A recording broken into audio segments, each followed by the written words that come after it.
Crew Pros, your single source for high quality, affordable home services. If you are remodeling, repairing, or replacing, Crew Pros are the professionals that can do the job no matter the size. If you are thinking of remodeling your kitchen or bath, needing a new HVAC system, plumbing repairs, flooring, or a complete roof replacement, call Crew Pros. Crew Pros, proud sponsor of the Grizz 901 podcast. Memphis. Nothing but Memphis. Everywhere we go, it's Memphis. Memphis, Tennessee, the beautiful land in the world. And I'm thankful for this guy who tweeted and said I don't have that fire in my eye no more. That game right there was for him. That's what I do. I prove people wrong each and every night, and that's for him right there. Hi, this is Tom Izzo at Michigan State, and you're listening to Grizz 901.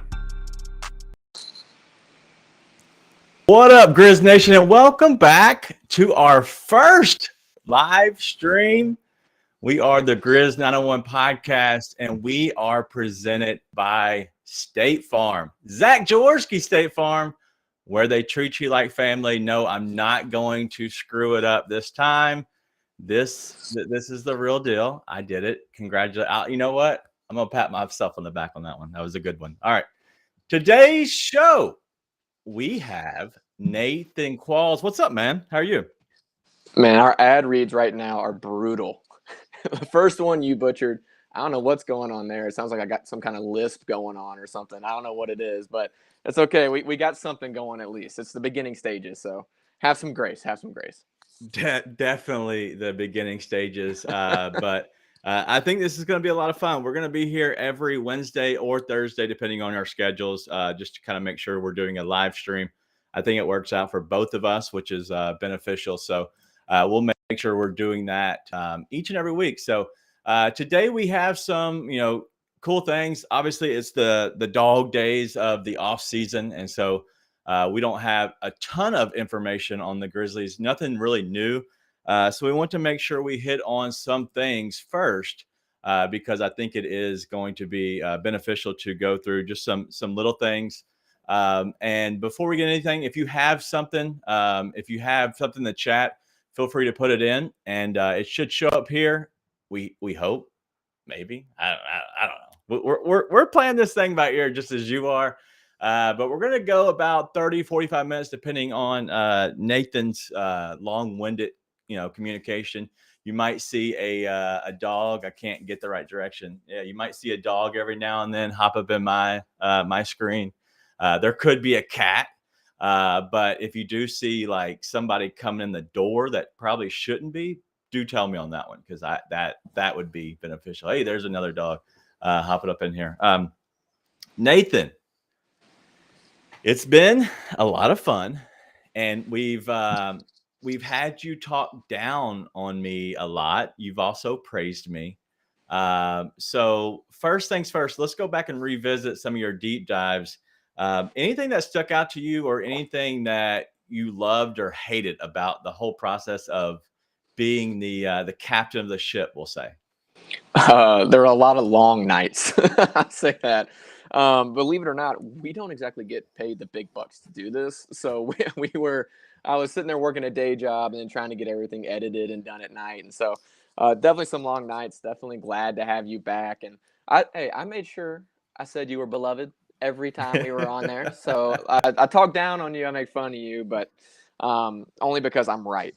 But no, it was fun, man. It was a great time. We got a lot of new people on the team. Got to introduce most of them, not all of them yet. There's still one left. There's one guy left who's not been introed yet. He'll be on sooner than later, I'm sure. But man, it's been a blast. It's been fun just putting out content, having a bunch of growth, both with the team and with development of guys on the team. It's been fun to see people grow as writers, grow as podcasters. Just so much fun. A lot of stuff going around. It's been a great time this summer. Yeah, I think it was beneficial for the fact of it being so dead, with info and anything Grizzlies related. There's nothing out there. So I think y'all did a really good job. And if you missed it, make sure you go check them out. There's a lot of, podcasts that we have that are still there. If you want to go check them out, you can go check them out leading up to the season. Obviously, we get started in less than a month. So in the next 2 weeks, you're going to see this whole thing kind of take off. And I think it's going to be, we do take the big leap. All right, we're going to take the Jaren Jackson Jr. leap this year. Is what that's our plans. All right. So speaking of Jaren Jackson Jr., he's in his Jordan year, baby. He is 23 years old. The big 2-3. That really is it's weird. I went back and looked at it. He was born in 1999. God, I feel old. But give me your favorite Trips moment. Is there anything that sticks out to you as we celebrate Jaren Jackson Jr.? So shout out Jaren. Anything that sticks out to you?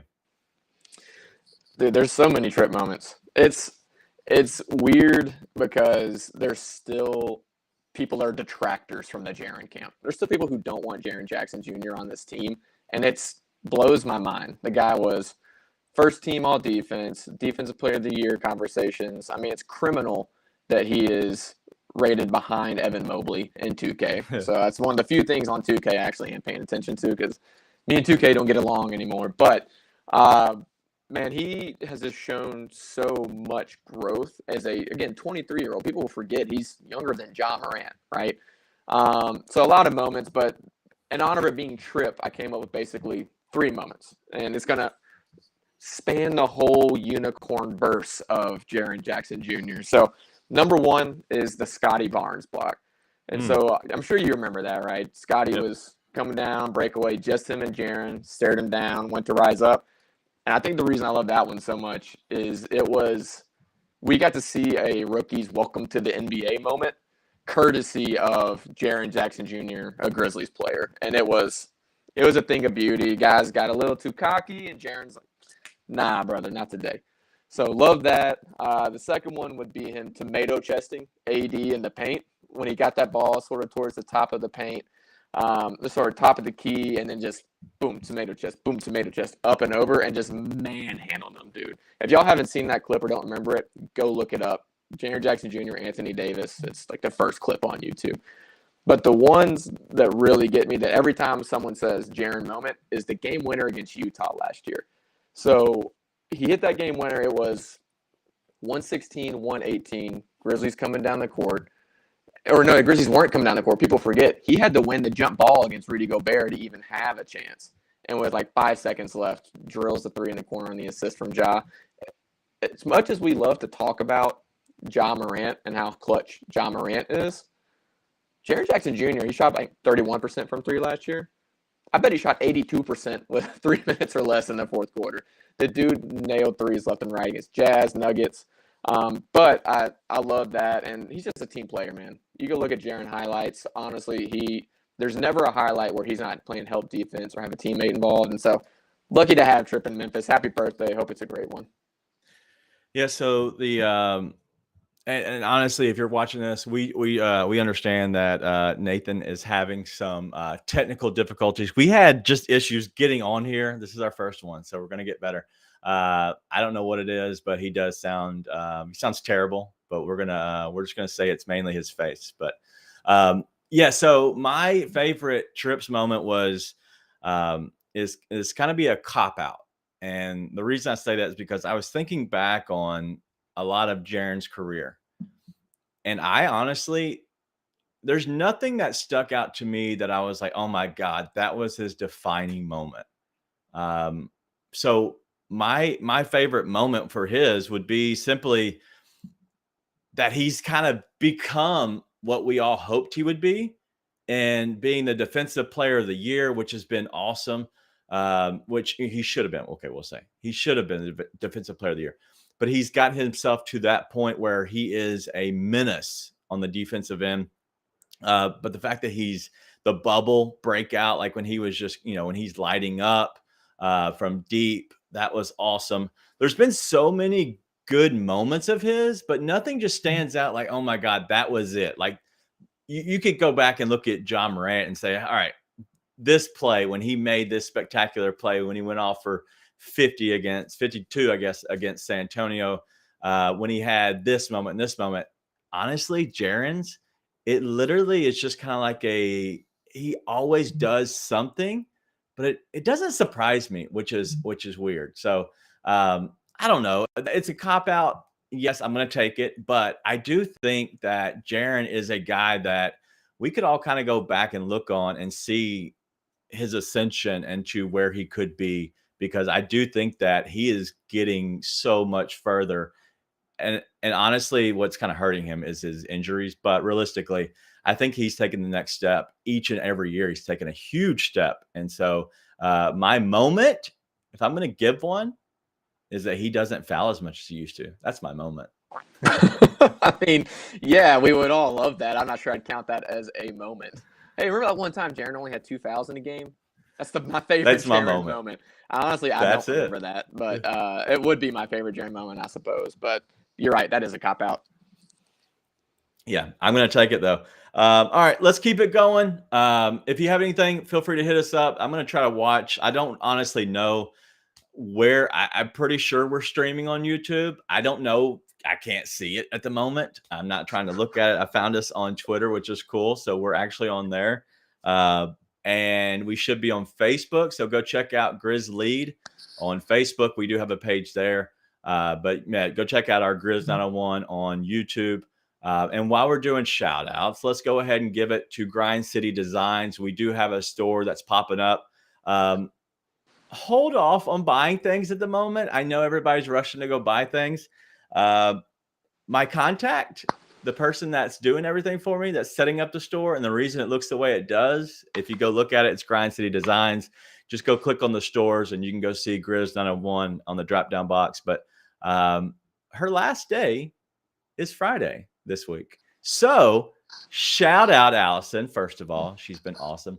Second of all, she's taking on a new job somewhere else. So congrats to her. But that's why we've kind of had a stalemate in the design and getting it up to par where we want it to. Is now I'm having to go through someone else, same place, a different person. So it's taking a little time to transition. So everything will be updated. We'll have new gear here shortly. But make sure you go check out that grindcitydesigns.com and go check out our Grizz 901 store.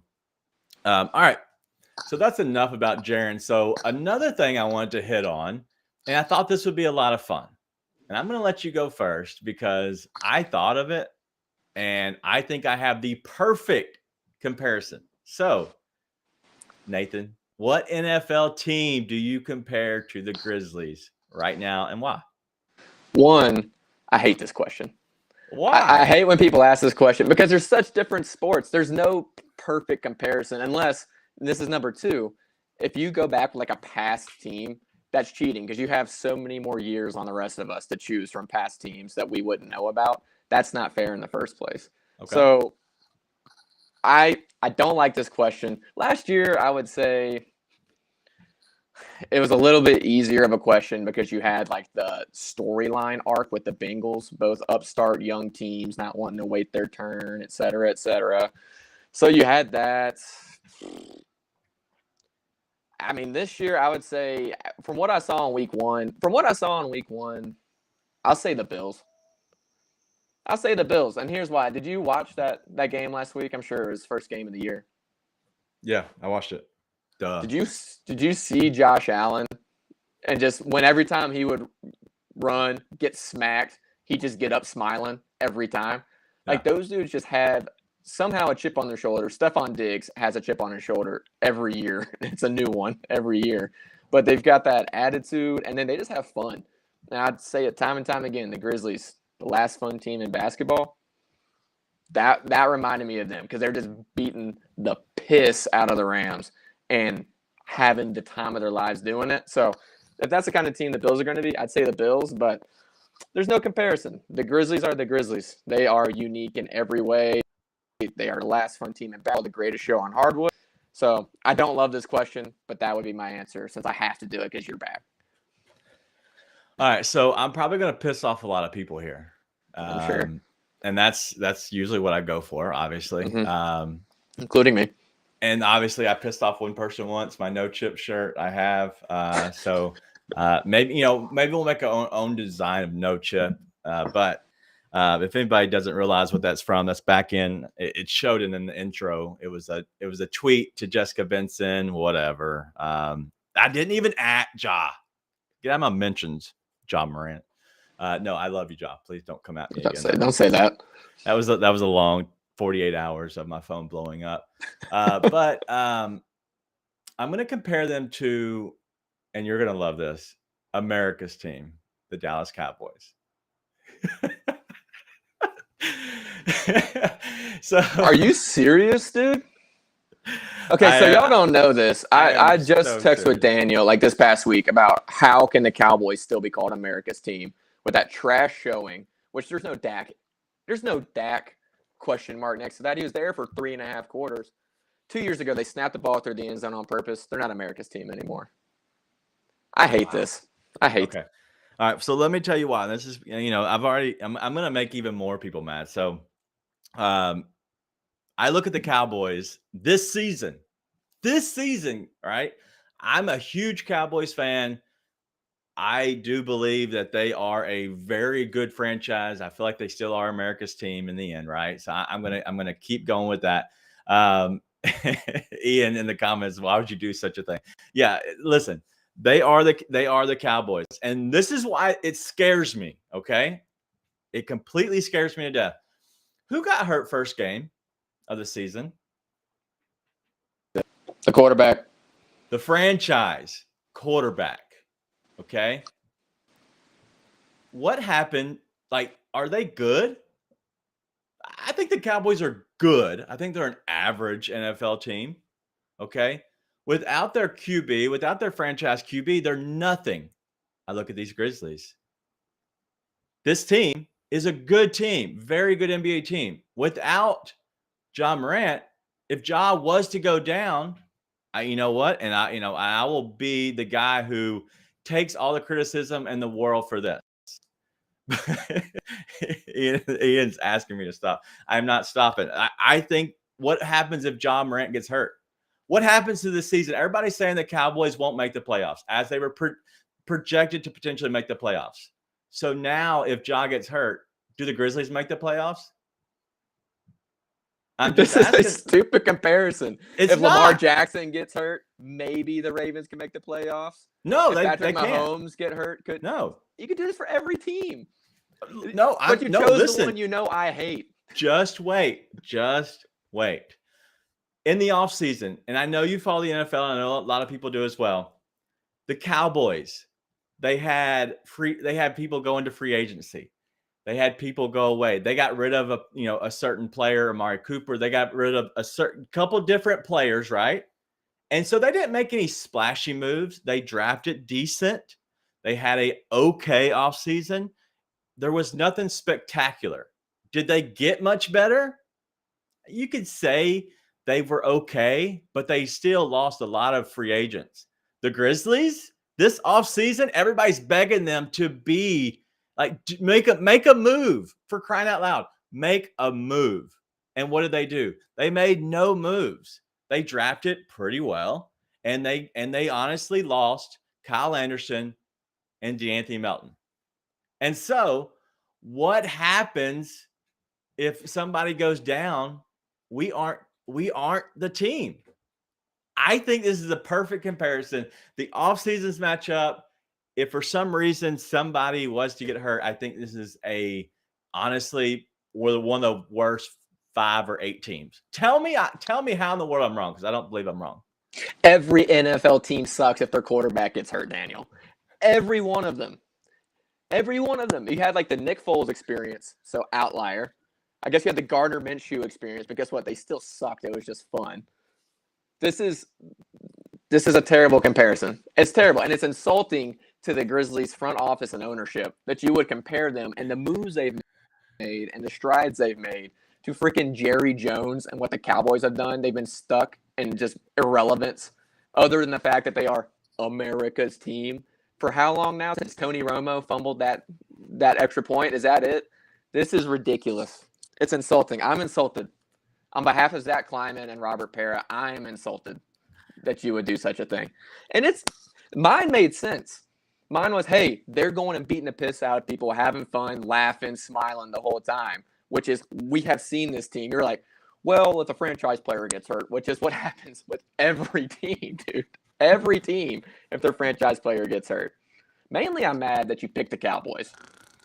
Mainly, I'm mad you picked the Cowboys, because you could have picked I don't know, 31 NFL teams and said the same thing. This is terrible. All right, so I'm upset. I think I'm right. I will know you do. I will show Luke some love.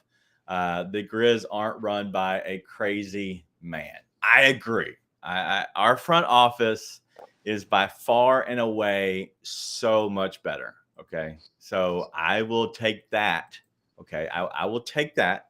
They are run much better than the crazy old man. I agree, but I do think that they have potential. If for some reason, God forbid, that was to happen, literally their seasons would match up perfectly. Both would miss the playoffs. Just saying.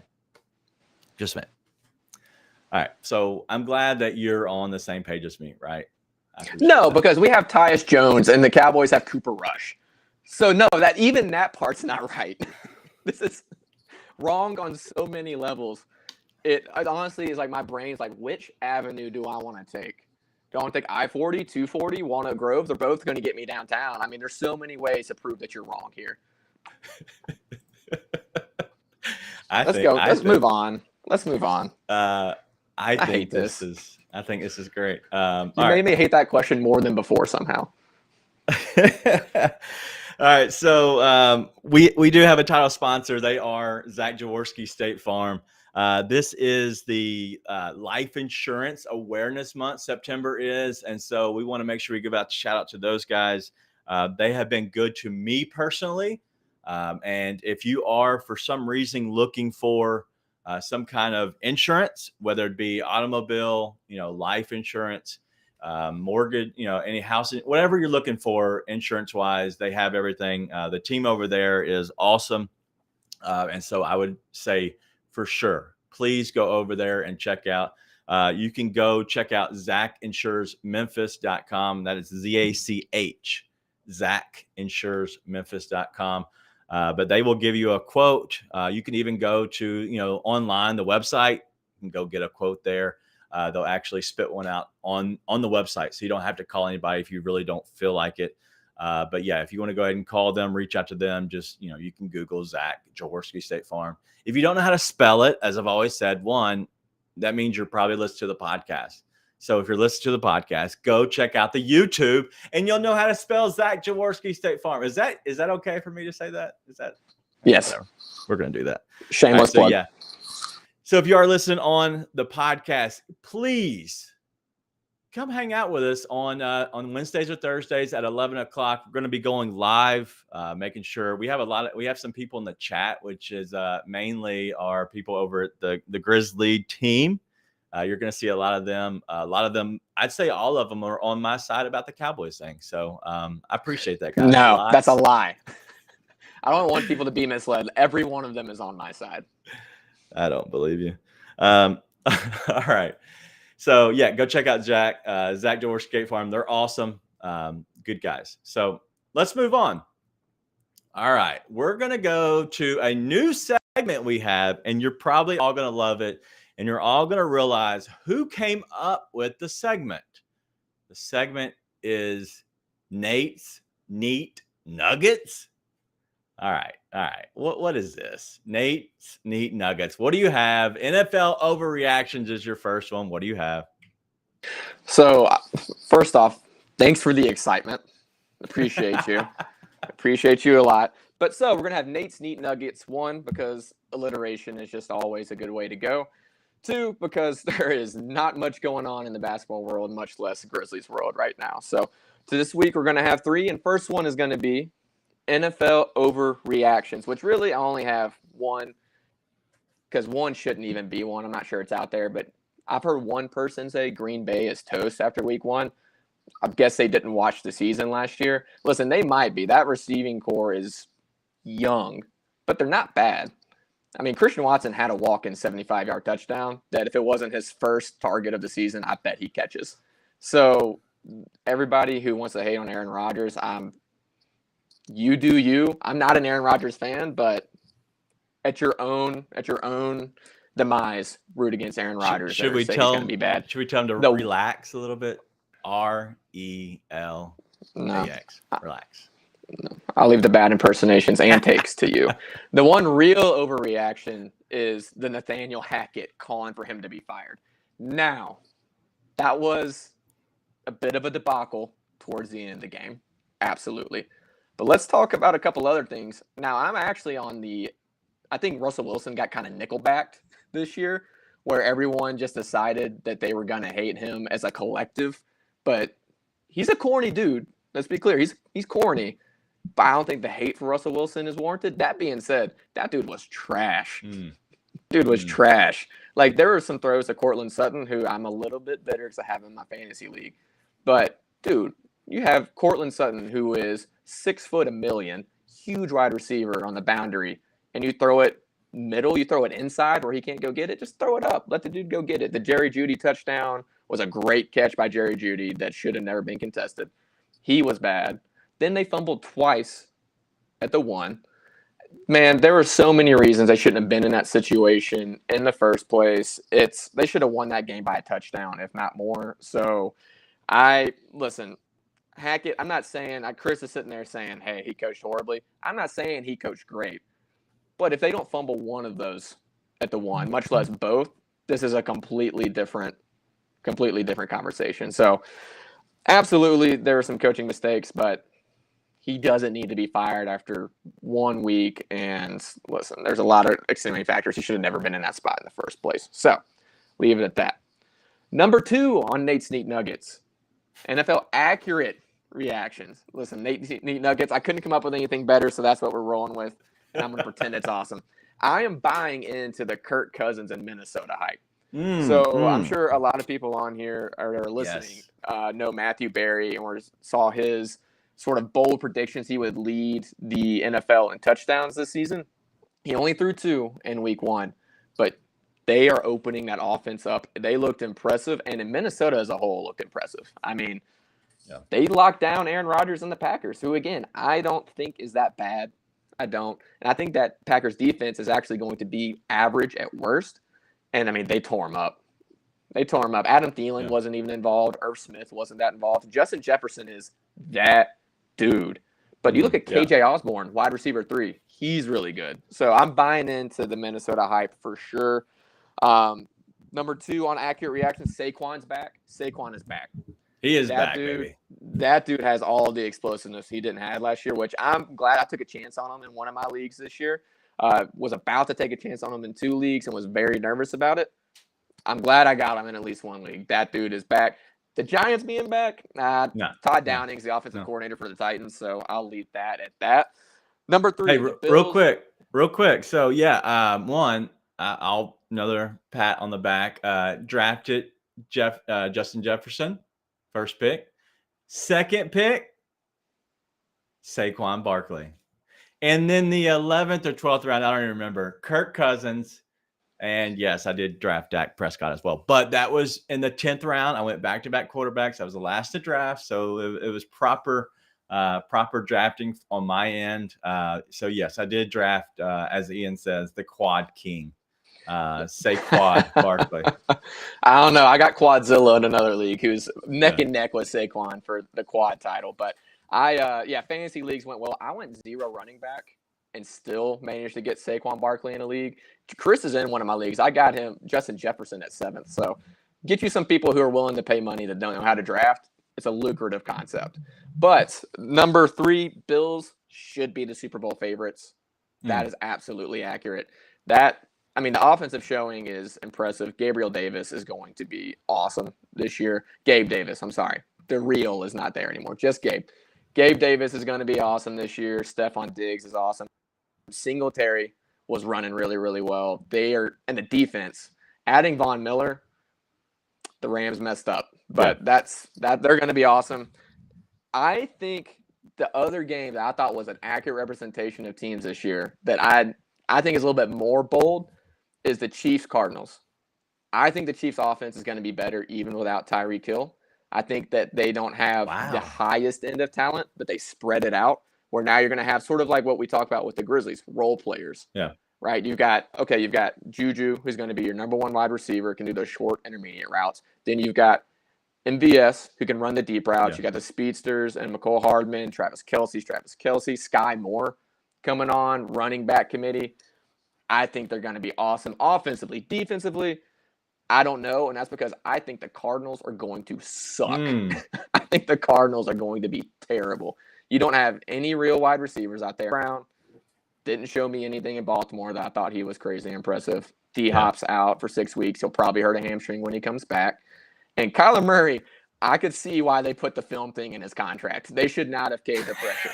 That was – there's one of the not Hard Knocks so coach, mean. Last Chance U coach breaking down some film of him not reading a blitz. And I'm like, I see this blitz coming. It's terrible. But those are my NFL accurate reactions. I think that the Cardinals are gonna suck. I'm really glad I didn't get Kyler Murray in my drafts, man. You have anything on those before I hop into my third and the one I really, really want to talk about? No, I think that I think those are all good. I like them. I do think that this is going to be a better season overall, in my opinion. And I think that's going to be a season that you're going to see, Josh Allen. I know he's already broken out, but this is going to be the ultimate breakout season for Josh Allen. I think he's going to be good. I'm just excited to hopefully, and this will be, me just kind of just hoping that I know we're not beyond COVID, but I hope that it's not going to completely wreck the season. And I hope this is honestly, we get back to, sports and get to have fun. So I think that those are good. I think that this is a season that you're going to look back on and say, there are so many good teams. And I think that some of the worst teams can beat some of the best teams that everybody has projected. Because honestly, I think that, the Jacksonville Jaguars, who are terrible, they're not bad. They'll be okay. I think they'll win some games, probably more. I don't think you're going to see the, 1-win teams, 2-win teams. I think everybody's going to have 4 or so wins, 4 to 6 wins. I think it's going to be the lowest. So I think it's going to be a better, everybody kind of rises up a little bit, especially since the talent is getting so good. And I think that's honestly what, like in the NBA, I think there's going to be just honestly great team, like good teams, and there's going to be some great teams, but mainly a bunch of good teams that could honestly make the playoffs. So I think it's going to be sports is kind of, I think it's leveling out a little bit. I like it. You're seeing a lot of the old guard move out and a lot of the new guard. So, you have, Aaron Rodgers is going out very soon. Like he's not going to be around much longer, just like Tom Brady. Just like LeBron, like they're all moving out soon. That the people we grew up on is leaving very soon. So I'm excited about it. So let's go to your next one. This is probably my favorite one to talk about as well. So let's head into it. Yep. And so Daniel and I both played college baseball. And because of that, Daniel, it didn't really get him as much. I can't watch baseball anymore. It sort of ruined it for me. It's a super slow game. I love it inherently. I've coached it since, but I struggle to just sit down and watch a baseball game. MLB also has just done one of the most trash jobs in the world of marketing their league. And I don't want to get into that whole thing, but every once in a while, a story comes along that reminds me why I love the game. And Albert Pujols chasing 700 home runs is one of those stories. So I grew up a Cardinals fan. Everybody is Memphis-based, got the Redbirds, sort of have the Braves country that still is there a little bit, but because of the Redbirds, a lot of people in Memphis love the Cardinals. I was one of those. Used to drive up to St. Louis every year with my dad to catch 1 or 2 games. So love the Cardinals. Really have not been as much of a MLB guy since I graduated college because of all that I was just talking about. But Pujols, for anybody who doesn't know, was originally a Cardinal and was like a childhood hero of mine growing up, right? Like when I was out there as a little kid swinging the bat, I wanted to be Albert. Dude was just a tank, dropping bombs, unbelievable baseball player. They won championships with him and Yachty and Wainwright all there. Carpenter was there back in the beginning. And then it was heartbreaking when he went to the Angels. One, because he left the Cardinals, where you're like, man, they're going to build you a statue. Just stay. But 2, the Angels just made him irrelevant. I mean, I'm sitting there as the years go by watching him just be on a team you never hear anything about. Same with Mike Trout, best player in baseball. The Angels are the team of irrelevance. Shohei Ohtani sort of helped them be a little less irrelevant, but that'll wear off soon too. So that was pretty heartbreaking for me. But him coming back to the Cardinals for his last season, his farewell tour, was already a great story because you've got Wainwright, Yadi, and Albert all here for one last ride. And it's like, they're probably going to suck because you got Albert Pujols, Yadier Molina, and Wainwright all on the same team. That's not necessarily great. But now it's turned into, okay, he's not just back. He is now helping a team that is leading the Central Division on track to make the playoffs and make a real push towards the World Series. That's awesome. Not only that, he just hit his 2,200th RBI, and he just passed Alex Rodriguez fourth all time with a 697th bomb. That's all awesome, man. And just seeing him push for that, it gives me a reason to want to watch baseball and keep up with baseball, because it's one of those stories that it's like you sort of see the longevity of the game and how storylines can last decades in baseball, which is rare in the NBA. You know, we have the LeBrons of the world now that make that a little bit different, but it's one of the things in baseball is you get to see someone have this long career you get to follow and have this story arc of like beginning of a hero, ending as a hero, right? And so I don't watch a ton of baseball, but it's awesome to see Pujols chase 700. Every day I'm checking scores, seeing if he can get there. And then, you know, even with that, Wainwright and Molina, the Cardinals as a whole, they just had their 325th start together, which is the most all time by an MLB batter. You set the record. So, again, it's really hard. I probably won't sit down and watch any Cardinals games unless they get to the World Series, if I'm being honest. But it's given me a reason to pay attention and to keep up with baseball. And I think that's really good for the league, MLB, because they've just done a terrible job of marketing their game. So, it's fun. It's fun, and it hits me in my childhood. You know, it's just fun to watch it happen. Yes. So they had 19 games left, right? So he's trying to get to 700 home runs. But realistically, he's already become, fourth all time. He's not going to catch Babe Ruth. Babe Ruth's at 714. Hank Aaron's at 755, and then the juiced one, Barry Bonds, is at 762. He's obviously not chasing them. So why does 700 mean anything? It's only 3 other guys have ever done it, man. Yeah. That's it. That's rare air.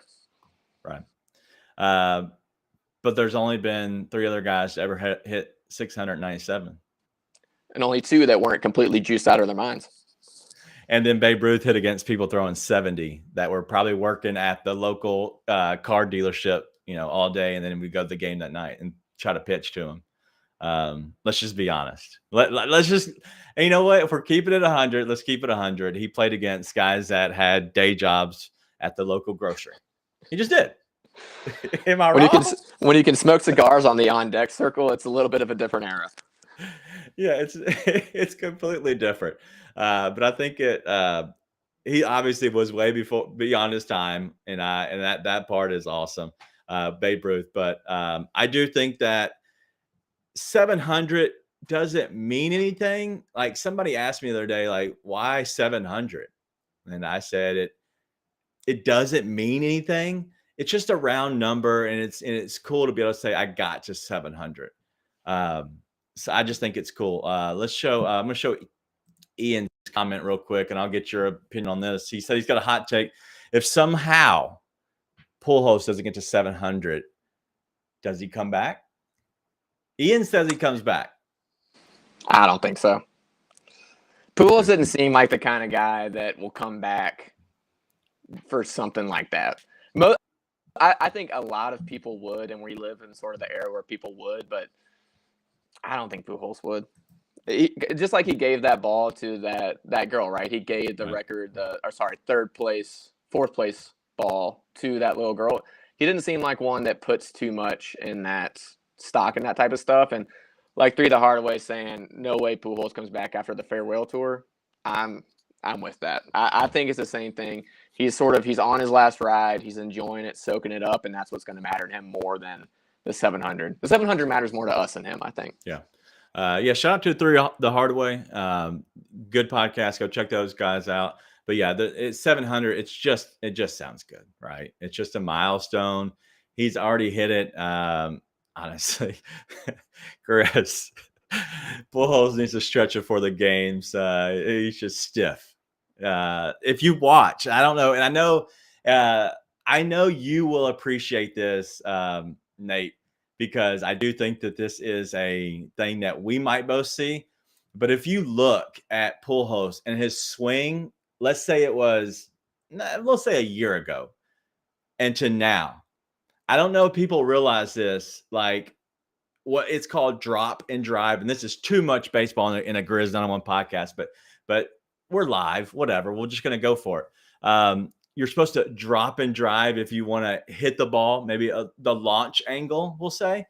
Dude, his back knee almost hits the ground when he swings because there's only one thing he wants to do. He could care less if he strikes out every time for the next 19 games. Does not care. He has no care in the world. If he connects, he wants the ball to launch with potential for it to go over the fence. That's all he cares about.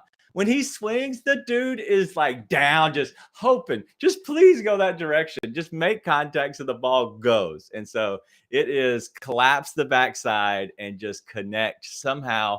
Round bat, round ball. Please just hit and go out of the park. So I don't know if you've seen that, but his back knee is just gone.